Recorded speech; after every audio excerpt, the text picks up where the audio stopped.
The 5 Orange Pips. When I glance over my notes and records of the Sherlock Holmes cases between the years 82 and 90, I am faced by so many which present strange and interesting features that it is no easy matter to know which to choose and which to leave. Some, however, have already gained publicity through the papers, and others have not offered a field for those peculiar qualities which my friend possessed in so high a degree, and which it is the object of these papers to illustrate. Some, too, have baffled his analytical skill, and would be, as narratives, beginnings without an ending, while others have been but partially cleared up, and have their explanations founded rather upon conjecture and surmise than on that absolute logical proof which was so dear to him. There is, however, one of these last which was so remarkable in its details and so startling in its results that I am tempted to give some account of it in spite of the fact that there are points in connection with it which never have been, and probably never will be, entirely cleared up. The year 87 furnished us with a long series of cases of greater or less interest, of which I retain the records.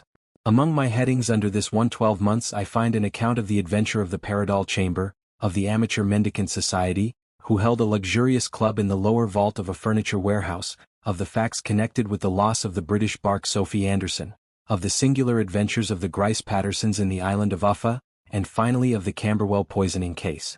In the latter, as may be remembered, Sherlock Holmes was able, by winding up the dead man's watch, to prove that it had been wound up 2 hours before, and that therefore the deceased had gone to bed within that time, a deduction which was of the greatest importance in clearing up the case. All these I may sketch out at some future date, but none of them present such singular features as the strange train of circumstances which I have now taken up my pen to describe. It was in the latter days of September, and the equinoctial gales had set in with exceptional violence. All day the wind had screamed and the rain had beaten against the windows, so that even here in the heart of great, handmade London we were forced to raise our minds for the instant from the routine of life and to recognize the presence of those great elemental forces which shriek at mankind through the bars of his civilization, like untamed beasts in a cage. As evening drew in, the storm grew higher and louder, and the wind cried and sobbed like a child in the chimney. Sherlock Holmes sat moodily at one side of the fireplace cross-indexing his records of crime, while I at the other was deep in one of Clark Russell's fine sea stories until the howl of the gale from without seemed to blend with the text, and the splash of the rain to lengthen out into the long swash of the sea waves. My wife was on a visit to her mother's, and for a few days I was a dweller once more in my old quarters at Baker Street. "Why," said I, glancing up at my companion, "that was surely the bell. Who could come tonight? Some friend of yours, perhaps?" "Except yourself I have none," he answered. "I do not encourage visitors." "A client, then? If so, it is a serious case. Nothing less would bring a man out on such a day and at such an hour. But I take it that it is more likely to be some crony of the landlady's." Sherlock Holmes was wrong in his conjecture, however, for there came a step in the passage and a tapping at the door. He stretched out his long arm to turn the lamp away from himself and towards the vacant chair upon which a newcomer must sit. "Come in," said he. The man who entered was young, some 22 at the outside, well-groomed and trimly clad, with something of refinement and delicacy in his bearing. The streaming umbrella which he held in his hand, and his long shining waterproof told of the fierce weather through which he had come. He looked about him anxiously in the glare of the lamp, and I could see that his face was pale and his eyes heavy, like those of a man who is weighed down with some great anxiety. "I owe you an apology," he said, raising his golden pince-nez to his eyes. "I trust that I am not intruding. I fear that I have brought some traces of the storm and rain into your snug chamber." "Give me your coat and umbrella," said Holmes. "They may rest here on the hook and will be dry presently. You have come up from the southwest, I see." "Yes, from Horsham. That clay and chalk mixture which I see upon your toe caps is quite distinctive. I have come for advice. That is easily got. And help. That is not always so easy. I have heard of you, Mr. Holmes. I heard from Major Prendergast how you saved him in the Tankerville Club scandal. Ah, of course. He was wrongfully accused of cheating at cards. He said that you could solve anything. He said too much. That you are never beaten. I have been beaten 4 times, 3 times by men and once by a woman. But what is that compared with the number of your successes? It is true that I have been generally successful. Then you may be so with me. I beg that you will draw your chair up to the fire and favor me with some details as to your case. It is no ordinary one. None of those which come to me are. I am the last court of appeal. And yet I question, sir, whether, in all your experience, you have ever listened to a more mysterious and inexplicable chain of events than those which have happened in my own family. "You fill me with interest," said Holmes. Pray give us the essential facts from the commencement, and I can afterwards question you as to those details which seem to me to be most important." The young man pulled his chair up and pushed his wet feet out towards the blaze. "My name," said he, "is John Openshaw, but my own affairs have, as far as I can understand, little to do with this awful business. It is a hereditary matter, so in order to give you an idea of the facts, I must go back to the commencement of the affair. You must know that my grandfather had 2 sons, my uncle Elias and my father Joseph. My father had a small factory at Coventry, which he enlarged at the time of the invention of bicycling. He was a patentee of the Openshaw unbreakable tire, and his business met with such success that he was able to sell it and to retire upon a handsome competence. My uncle Elias emigrated to America when he was a young man and became a planter in Florida, where he was reported to have done very well. At the time of the war he fought in Jackson's army, and afterwards under Hood, where he rose to be a colonel. When Lee laid down his arms my uncle returned to his plantation, where he remained for 3 or 4 years. About 1869 or 1870 he came back to Europe and took a small estate in Sussex, near Horsham.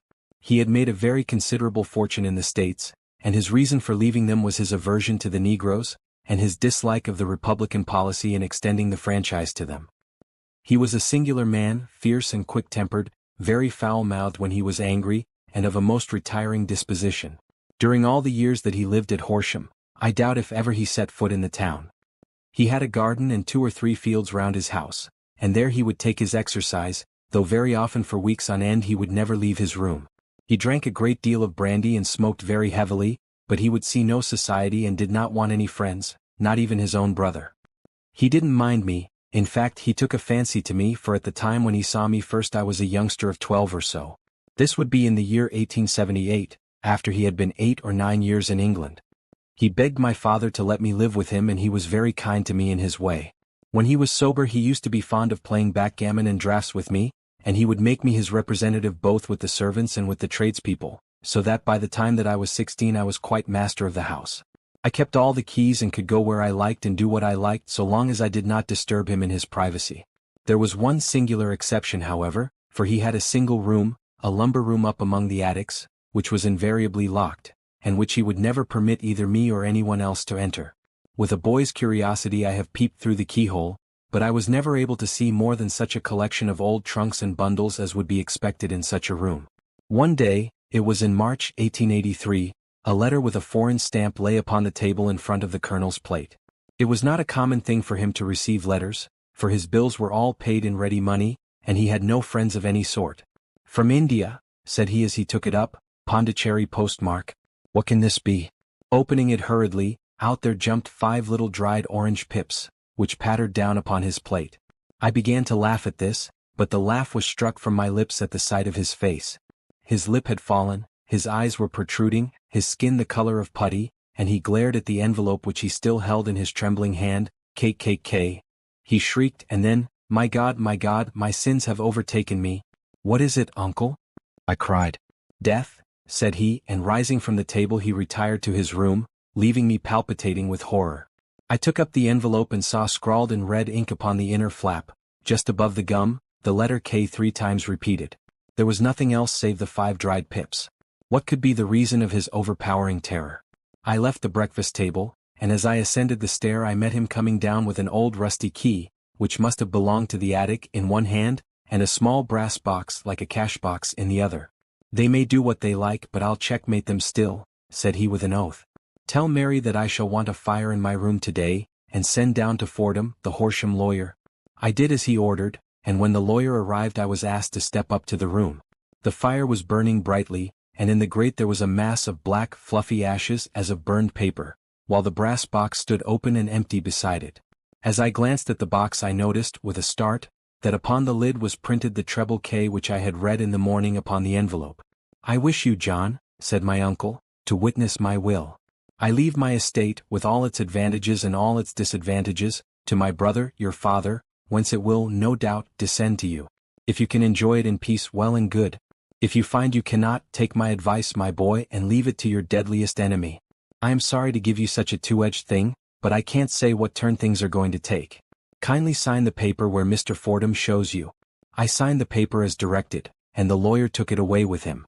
The singular incident made, as you may think, the deepest impression upon me, and I pondered over it and turned it every way in my mind without being able to make anything of it. Yet I could not shake off the vague feeling of dread which it left behind, though the sensation grew less keen as the weeks passed and nothing happened to disturb the usual routine of our lives. I could see a change in my uncle, however. He drank more than ever, and he was less inclined for any sort of society. Most of his time he would spend in his room with the door locked upon the inside, but sometimes he would emerge in a sort of drunken frenzy and would burst out of the house and tear about the garden with a revolver in his hand, screaming out that he was afraid of no man, and that he was not to be cooped up, like a sheep in a pen, by man or devil. When these hot fits were over, however, he would rush tumultuously in at the door and lock and bar it behind him, like a man who can brazen it out no longer against the terror which lies at the roots of his soul. At such times I have seen his face, even on a cold day, glisten with moisture, as though it were new raised from a basin. Well, to come to an end of the matter, Mr. Holmes, and not to abuse your patience, there came a night when he made one of those drunken sallies from which he never came back.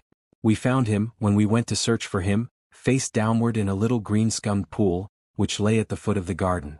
There was no sign of any violence, and the water was but 2 feet deep, so that the jury, having regard to his known eccentricity, brought in a verdict of suicide. But I, who knew how he winced from the very thought of death, had much ado to persuade myself that he had gone out of his way to meet it. The matter passed, however, and my father entered into possession of the estate, and of some £14,000, which lay to his credit at the bank. "One moment," Holmes interposed, "your statement is, I foresee, one of the most remarkable to which I have ever listened. Let me have the date of the reception by your uncle of the letter, and the date of his supposed suicide." The letter arrived on March 10, 1883. His death was 7 weeks later, upon the night of May 2nd. "Thank you. Pray proceed." "When my father took over the Horsham property, he, at my request, made a careful examination of the attic, which had been always locked up. We found the brass box there, although its contents had been destroyed. On the inside of the cover was a paper label with the initials of Kate Kane repeated upon it, and letters, memoranda, receipts, and a register written beneath. These, we presume, indicated the nature of the papers which had been destroyed by Colonel Openshaw. For the rest, there was nothing of much importance in the attic save a great many scattered papers and notebooks bearing upon my uncle's life in America. Some of them were of the wartime and showed that he had done his duty well and had borne the repute of a brave soldier. Others were of a date during the reconstruction of the Southern States, and were mostly concerned with politics, for he had evidently taken a strong part in opposing the carpetbag politicians who had been sent down from the North. Well, it was the beginning of '84 when my father came to live at Horsham, and all went as well as possible with us until the January of '85. On the 4th day after the New Year I heard my father give a sharp cry of surprise as we sat together at the breakfast table. There he was, sitting with a newly opened envelope in one hand and 5 dried orange pips in the outstretched palm of the other one. He had always laughed at what he called my cock and bull story about the colonel, but he looked very scared and puzzled now that the same thing had come upon himself. "Why, what on earth does this mean, John?" he stammered. My heart had turned to lead. "It is KKK, said I. He looked inside the envelope. "So it is," he cried. "Here are the very letters. But what is this written above them?" "Put the papers on the sundial," I read, peeping over his shoulder. "What papers? What sundial?" he asked. "The sundial in the garden."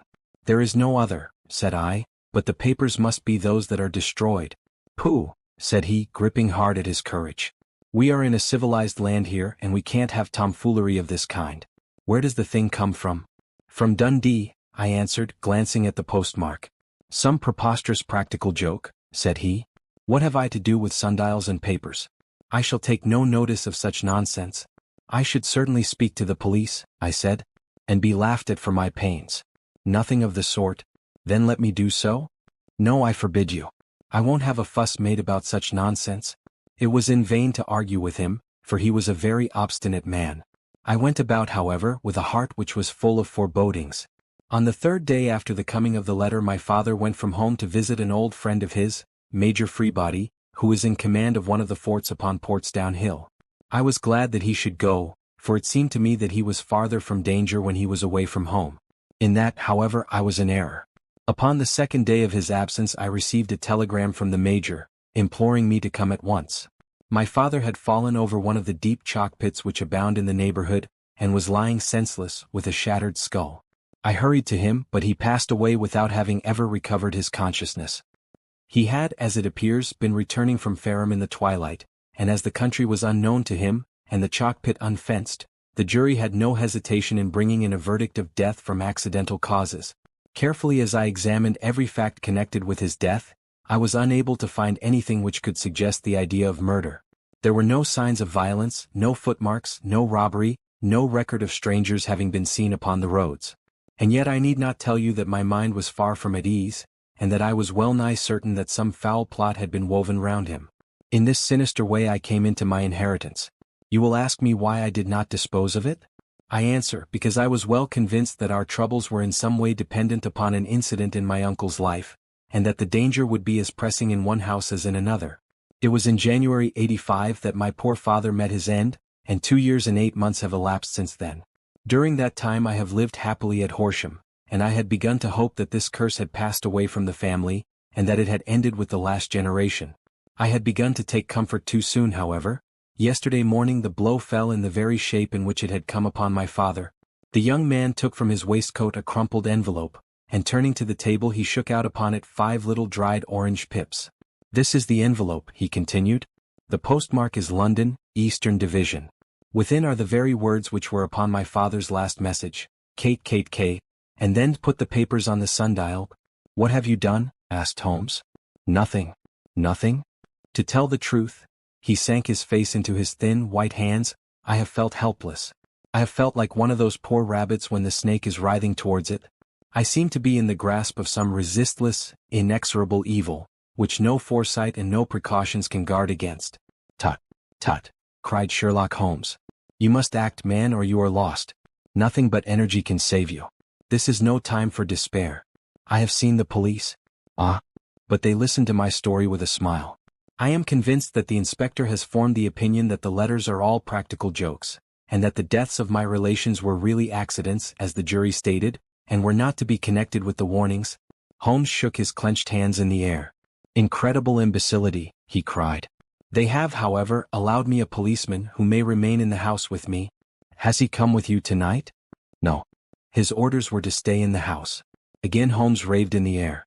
"Why did you come to me?" he said. "And above all, why did you not come at once?" "I did not know. It was only today that I spoke to Major Prendergast about my troubles and was advised by him to come to you. It is really 2 days since you had the letter. We should have acted before this. You have no further evidence, I suppose, than that which you have placed before us. No suggestive detail which might help us?" "There is one thing," said John Openshaw. He rummaged in his coat pocket, and drawing out a piece of discolored blue-tinted paper, he laid it out upon the table. "I have some remembrance," said he, "that on the day when my uncle burned the papers I observed that the small, unburned margins which lay amid the ashes were of this particular color. I found this single sheet upon the floor of his room, and I am inclined to think that it may be one of the papers which has, perhaps, fluttered out from among the others, and in that way has escaped destruction. Beyond the mention of pips, I do not see that it helps us much. I think myself that it is a page from some private diary. The writing is undoubtedly my uncle's." Holmes moved the lamp, and we both bent over the sheet of paper, which showed by its ragged edge that it had indeed been torn from a book. It was headed, March 1869, and beneath were the following enigmatical notices. 4th. Hudson came. Same old platform. 7th. Set the pips on Macaulay, Paramore and John Swain of St. Augustine. 9th. Macaulay cleared. 10th. John Swain cleared. 12th. Visited Paramore. All well.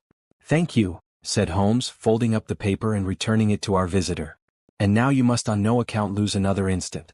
We cannot spare time even to discuss what you have told me. You must get home instantly and act. What shall I do?" "There is but one thing to do. It must be done at once.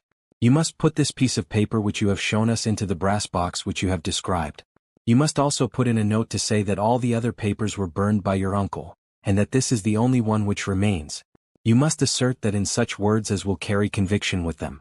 Having done this, you must at once put the box out upon the sundial, as directed. Do you understand?" "Entirely. Do not think of revenge or anything of the sort at present. I think that we may gain that by means of the law, but we have our web to weave, while theirs is already woven. The first consideration is to remove the pressing danger which threatens you. The second is to clear up the mystery and to punish the guilty parties." "I thank you," said the young man, rising and pulling on his overcoat. You have given me fresh life and hope. I shall certainly do as you advise. Do not lose an instant. And, above all, take care of yourself in the meanwhile, for I do not think that there can be a doubt that you are threatened by a very real and imminent danger. How do you go back? By train from Waterloo. It is not yet 9. The streets will be crowded, so I trust that you may be in safety. And yet you cannot guard yourself too closely. I am armed. That is well. Tomorrow I shall set to work upon your case. I shall see you at Horsham then? No, your secret lies in London. It is there that I shall seek it. Then I shall call upon you in a day or in 2 days, with news as to the box and the papers. I shall take your advice in every particular. He shook hands with us and took his leave. Outside the wind still screamed and the rain splashed and pattered against the windows. This strange, wild story seemed to have come to us from amid the mad elements, blown in upon us like a sheet of seaweed in a gale, and now to have been reabsorbed by them once more. Sherlock Holmes sat for some time in silence, with his head sunk forward and his eyes bent upon the red glow of the fire. Then he lit his pipe, and leaning back in his chair he watched the blue smoke rings as they chased each other up to the ceiling. I think, Watson, he remarked at last, that of all our cases we have had none more fantastic than this. Save, perhaps, the sign of 4. Well, yes. Save, perhaps, that. And yet this John Openshaw seems to me to be walking amid even greater perils than did the Sholtos. But have you, I asked, formed any definite conception as to what these perils are? There can be no question as to their nature, he answered. Then what are they? Who is this KKK, and why does he pursue this unhappy family? Sherlock Holmes closed his eyes and placed his elbows upon the arms of his chair, with his fingertips together. The ideal reasoner, he remarked, would, when he had once been shown a single fact in all its bearings, deduce from it not only all the chain of events which led up to it but also all the results which would follow from it. As Cuvier could correctly describe a whole animal by the contemplation of a single bone, so the observer who has thoroughly understood one link in a series of incidents should be able to accurately state all the other ones both before and after. We have not yet grasped the results which the reason alone can attain to. Problems may be solved in the study which have baffled all those who have sought a solution by the aid of their senses. To carry the art, however, to its highest pitch, it is necessary that the reasoner should be able to utilize all the facts which have come to his knowledge, and this in itself implies, as you will readily see, a possession of all knowledge, which even in these days of free education and encyclopedias, is a somewhat rare accomplishment. It is not so impossible, however, that a man should possess all knowledge which is likely to be useful to him in his work, and this I have endeavored in my case to do. If I remember rightly, you on one occasion in the early days of our friendship, defined my limits in a very precise fashion. Yes, I answered laughing. It was a singular document. Philosophy, astronomy and politics were marked at 0, I remember. Botany variable, geology profound as regards the mud stains from any region within 50 miles of town, chemistry eccentric, anatomy unsystematic, sensational literature and crime records unique, violin player, boxer, swordsman, lawyer, and self-poisoner by cocaine and tobacco. Those, I think, were the main points of my analysis. Holmes grinned at the last item. Well, he said, I say now as I said then, that a man should keep his little brain attic stocked with all the furniture that he is likely to use, and the rest he can put away in the lumber room of his library, where he can get it if he wants it. Now, for such a case as the one which has been submitted to us tonight, we need certainly to muster all our resources.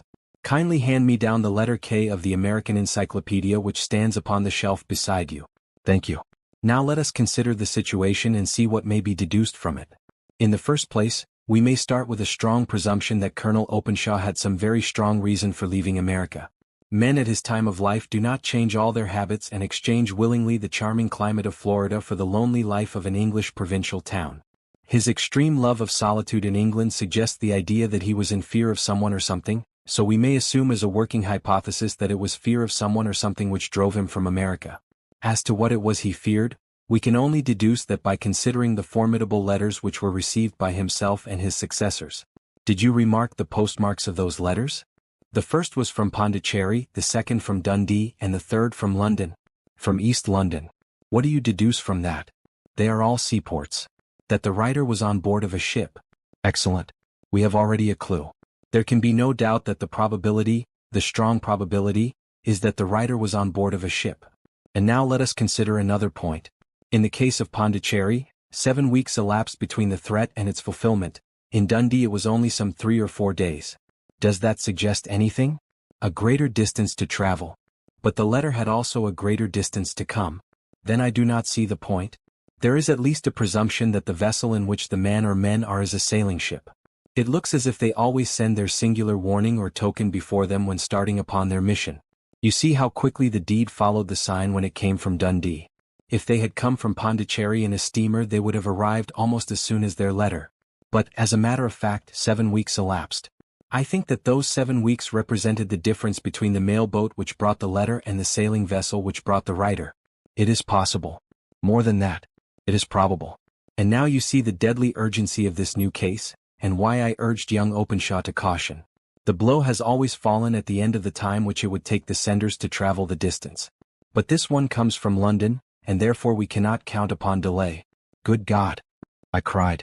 What can it mean, this relentless persecution? The papers which Openshaw carried are obviously of vital importance to the person or persons in the sailing ship. I think that it is quite clear that there must be more than one of them. A single man could not have carried out 2 deaths in such a way as to deceive a coroner's jury. There must have been several in it, and they must have been men of resource and determination. Their papers they mean to have, be the holder of them who it may. In this way you see Kate ceases to be the initials of an individual and becomes the badge of a society. But of what society? Have you never, said Sherlock Holmes, bending forward and sinking his voice, have you never heard of the Ku Klux Klan? I never have. Holmes turned over the leaves of the book upon his knee. Here it is, said he presently. Ku Klux Klan. A name derived from the fanciful resemblance to the sound produced by cocking a rifle. This terrible secret society was formed by some ex-Confederate soldiers in the southern states after the Civil War, and it rapidly formed local branches in different parts of the country, notably in Tennessee, Louisiana, the Carolinas, Georgia, and Florida. Its power was used for political purposes, principally for the terrorizing of the Negro voters and the murdering and driving from the country of those who were opposed to its views. Its outrages were usually preceded by a warning sent to the marked man in some fantastic but generally recognized shape. A sprig of oak leaves in some parts, melon seeds or orange pips in others. On receiving this the victim might either openly abjure his former ways, or might fly from the country. If he braved the matter out, death would unfailingly come upon him, and usually in some strange and unforeseen manner. So perfect was the organization of the society, and so systematic its methods, that there is hardly a case upon record where any man succeeded in braving it with impunity, or in which any of its outrages were traced home to the perpetrators. For some years the organization flourished in spite of the efforts of the United States government and of the better classes of the community in the South. Eventually, in the year 1869, the movement rather suddenly collapsed, although there have been sporadic outbreaks of the same sort since that date. You will observe, said Holmes, laying down the volume, that the sudden breaking up of the society was coincident with the disappearance of Openshaw from America with their papers. It may well have been cause and effect.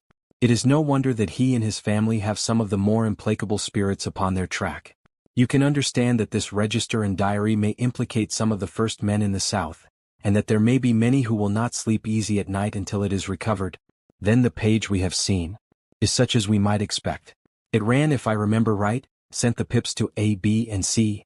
That is, sent the society's warning to them. Then there are successive entries that A and B cleared or left the country, and finally that C was visited, with, I fear, a sinister result for C. Well, I think, Doctor, that we may let some light into this dark place, and I believe that the only chance young Openshaw has in the meantime is to do what I have told him. There is nothing more to be said or to be done tonight, so hand me over my violin and let us try to forget for half an hour the miserable weather and the still more miserable ways of our fellow men. It had cleared in the morning, and the sun was shining with a subdued brightness through the dim veil which hangs over the great city. Sherlock Holmes was already at breakfast when I came down. You will excuse me for not waiting for you, said he. I have, I foresee, a very busy day before me in looking into this case of young Openshaw's. What steps will you take? I asked. It will very much depend upon the results of my first inquiries. I may have to go down to Horsham after all. You will not go there first? No, I shall commence with the city. Just ring the bell and the maid will bring up your coffee. As I waited, I lifted the unopened newspaper from the table and glanced my eye over it. It rested upon a heading which sent a chill to my heart. Holmes, I cried, you are too late. Ah, said he, laying down his cup, I feared as much. How was it done? He spoke calmly, but I could see that he was deeply moved. My eye caught the name of Openshaw and the heading Tragedy near Waterloo Bridge. Here is the account. Between 9 and 10 last night, Police Constable Cook of the H Division, on duty near Waterloo Bridge, heard a cry for help and a splash in the water. The night, however, was extremely dark and stormy, so that, in spite of the help of several passers-by, it was quite impossible to effect a rescue. The alarm, however, was given, and by the aid of the water police, the body was eventually recovered. It proved to be that of a young gentleman whose name, as it appears from an envelope which was found in his pocket, was John Openshaw, and whose residence is near Horsham. It is conjectured that he may have been hurrying down to catch the last train from Waterloo Station, and that in his haste and the extreme darkness he missed his path and walked over the edge of one of the small landing places for river steamboats. The body exhibited no traces of violence, and there can be no doubt that the deceased had been the victim of an unfortunate accident, which should have the effect of calling the attention of the authorities to the condition of the riverside landing stages. We sat in silence for some minutes, Holmes more depressed and shaken than I had ever seen him. "That hurts my pride, Watson," he said at last. "It is a petty feeling, no doubt, but it hurts my pride. It becomes a personal matter with me now, and if God sends me health, I shall set my hand upon this gang. That he should come to me for help, and that I should send him away to his death." He sprang from his chair and paced about the room in uncontrollable agitation, with a flush upon his sallow cheeks and a nervous clasping and unclasping of his long thin hands. "They must be cunning devils," he exclaimed at last. "How could they have decoyed him down there? The embankment is not on the direct line to the station. The bridge, no doubt, was too crowded even on such a night for their purpose. Well, Watson, we shall see who will win in the long run. I am going out now. To the police? No, I shall be my own police. When I have spun the web they may take the flies, but not before. All day I was engaged in my professional work, and it was late in the evening before I returned to Baker Street. Sherlock Holmes had not come back yet. It was nearly 10 o'clock before he entered, looking pale and worn. He walked up to the sideboard, and tearing a piece from the loaf he devoured it voraciously, washing it down with a long draught of water. "You are hungry," I remarked. "Starving." It had escaped my memory. "I have had nothing since breakfast." "Nothing?" "Not a bite." "I had no time to think of it." "And how have you succeeded?" "Well, you have a clue?" "I have them in the hollow of my hand. Young Openshaw shall not long remain unavenged. Why, Watson, let us put their own devilish trademark upon them. It is well thought of." "What do you mean?" He took an orange from the cupboard, and tearing it to pieces he squeezed out the pips upon the table. Of these he took 5 and thrust them into an envelope. On the inside of the flap he wrote SH4JO. Then he sealed it and addressed it to Captain James Calhoun, Bark Lone Star, Savannah, Georgia. "That will await him when he enters port," said he, chuckling. "It may give him a sleepless night. He will find it as sure a precursor of his fate as Openshaw did before him. And who is this Captain Calhoun?" "The leader of the gang. I shall have the others, but he first." "How did you trace it then?" He took a large sheet of paper from his pocket, all covered with dates and names. "I have spent the whole day," said he, "over Lloyd's registers and files of the old papers, following the future career of every vessel which touched at Pondicherry in January and February in '83. There were 36 ships of fair tonnage which were reported there during those months. Of these, one, the Lone Star, instantly attracted my attention, since, although it was reported as having cleared from London, the name is that which is given to one of the states of the Union, Texas, I think. I was not and am not sure which, but I knew that the ship must have an American origin. What then? I searched the Dundee records, and when I found that the bark Lone Star was there in January '85, my suspicion became a certainty. I then inquired as to the vessels which lay at present in the port of London. Yes. The Lone Star had arrived here last week. I went down to the Albert Dock and found that she had been taken down the river by the early tide this morning, homeward bound to Savannah. I wired to Gravesend and learned that she had passed some time ago, and as the wind is easterly I have no doubt that she is now past the Goodwins and not very far from the Isle of Wight. What will you do then? Oh, I have my hand upon him. He and the 2 mates are, as I learned, the only native-born Americans in the ship. The others are Finns and Germans. I know also that they were all 3 away from the ship last night. I had it from the stevedore who has been loading their cargo. By the time that their sailing ship reaches Savannah the mailboat will have carried this letter, and the cable will have informed the police of Savannah that these 3 gentlemen are badly wanted here upon a charge of murder. There is ever a flaw, however, in the best laid of human plans, and the murderers of John Openshaw were never to receive the orange pips which would show them that another, as cunning and as resolute as themselves, was upon their track. Very long and very severe were the equinoctial gales that year. We waited long for news of the Lone Star of Savannah, but none ever reached us. We did at last hear that somewhere far out in the Atlantic a shattered stern post of a boat was seen swinging in the trough of a wave, with the letters "Els" carved upon it, and that is all which we shall ever know of the fate of the Lone Star.